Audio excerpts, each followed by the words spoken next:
strateg ushtarak shqiptar e kanë quajtur ishullin e Sazanit avamposti i Nadevut, roje luftarake dhe sypafjetur e tija. E kanë quajtur një kala shqiptare në mes të detit që luante një rol të veçantë për mbrojtjen e drejtimit operativ të vendit.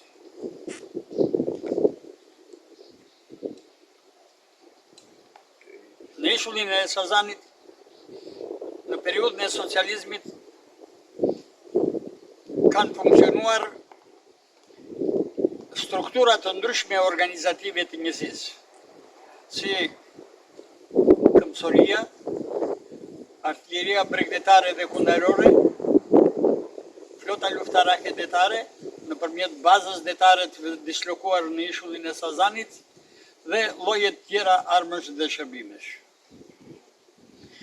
Gjatë gjithë kohës, sistemi diktatorial që neve jetuam i kushtoi një rëndësi të veçantë kthimit këtij objekti të përparuar të vendit në rritjen dhe forcimin e gatishmërisë luftarake dhe gjithë treguesve të përgatitjes luftarake të tija.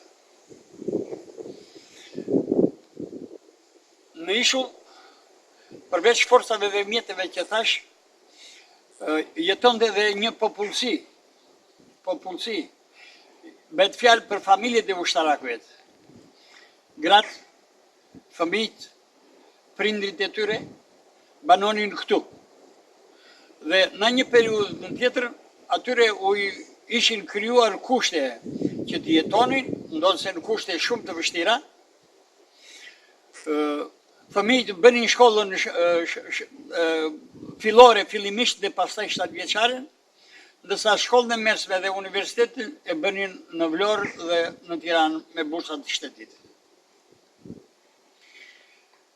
Veçanërisht mbas vitit 74, me dënimin e të ashtu quajturës veprimtarie armiqësore në ushtri, të kryesuar nga ish ministri i mbrojtjes Beqir Balluku, Petrit Dume, Hito Çako, në ishull u krye një revolucion i madh në të gjitha drejtimet. U përsos struktura organizative e ishullit. Të gjitha llojet e armëve dhe shërbimeve që ishin dislokuar këtu, kaluan në mbartësi të një komande të vetme, që ishte komanda e mbrojtjes së ishullit Sazanit. U bën investime në fushën e kushteve të jetesës të reparteve dhe të familjeve të ushtarakëve. U investua në shuma të mëdha për fortifikimin e ishullit. Ideja ishte që gjithçka ndodhet në ishull, në kohë paqe, forcat, mjetet, rezervat materiale, duhet ishte nën tokë, në sistem tunel dhe në sistem qendrazjarre. Dhe në këtë fushë u bë një punë e jashtëzakonshme. Këtu nuk ishte fjala për fortifikimin dhe tunelizimin e njësive të ushtarake, të këmbësorisë, të artillerisë kundërore, të bazës detare, po ishte fjala për tunelizimin e qerdhes, e kopshtit, e shkollës, e tregtisë, deri aty sa edhe bagtit kishin tunelet e tyre të veçanta. Futeshin brenda. Në periudhën fillestare të luftës, kështu ishte parashikuar, ose periudha kërcënuese, se që quhet ajo, këto forca dhe mjete zhdukeshin nga sipërfaqja e tokës, futeshin në sistem tunel. Dhe me sinjalin e alarmit luftarak, ato shpërndaheshin në mënyrë të shpejtë, në mënyrë të rrufeshme, zinin në rajonet dhe pozicionet e mbrojtjes dhe futeshin në luftë në mënyrë të organizuar.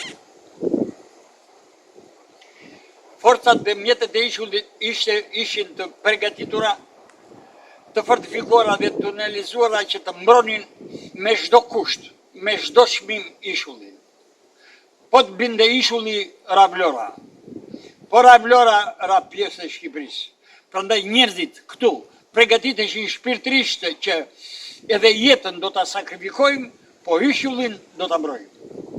Po sa do të luftojmë? Për kohë të gjatë ishim përgatitur. Për kohë të gjatë në kushte rrëthimi, siç ishte ishulli.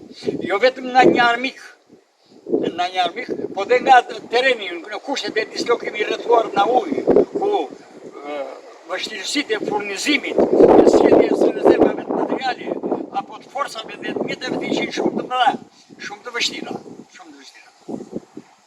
Pra, kuadrët, ushtarët, detarët, edhe familjet e ushtarakëve që ishin të inkuadruara në forcat vullnetare të mbrojtjes popullore, edhe ato ishin të përgatitura që do luftonin dhe do fitonin ose do vdisnin këtu. Në situata të rënda, ishte parashikuar që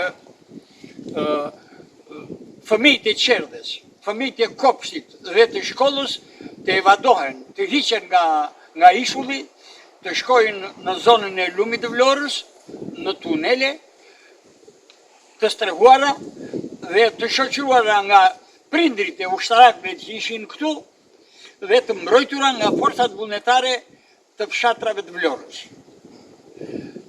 Mbajtja e fëmijëve në ishull paraqeste një rrezikshmëri të madhe, jo vetëm për jetën e tyre, po edhe për gjendjen morale të ushtarakëve, të gravet, të njerëzve që luftonin në front, sepse ajo ishte luftë dhe lufta do kishte edhe gjak patjetër.